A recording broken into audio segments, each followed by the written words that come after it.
Need to increase variety, decrease prices to survive this showrooming phenomenon. Retail analyst Lori Wax joining me right now.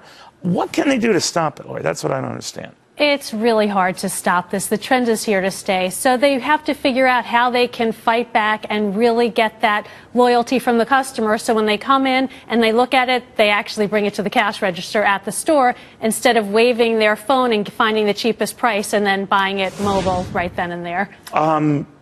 Is it legal for them to sort of all but confiscate your phone?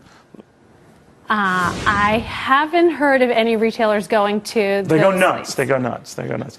But, you know, the one thing I've always thought the brick and mortar guys have going for them, Lori, is that they could say, well, we have it here. You can take it home with you right now. And that certainly is important. We've seen retailers get better with that pick up at store.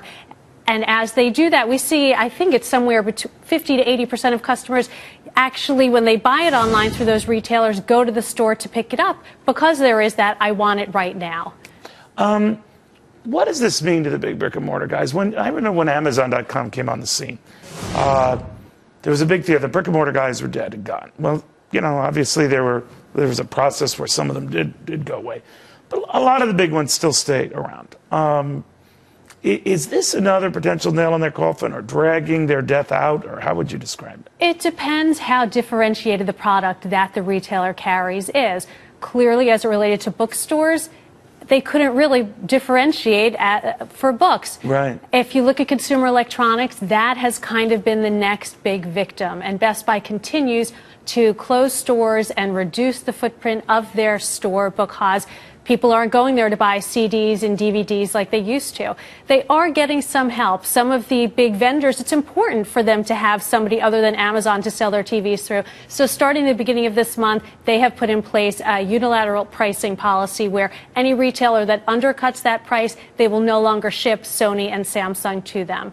Taxes are also another issue. For many years, they were able to hide behind that. They said, we can't possibly collect from all these differing states. And so Amazon had this built-in 7-8% advantage. California recently reached a deal with them. That goes into effect in September. That will level that playing field, and we expect other states to follow.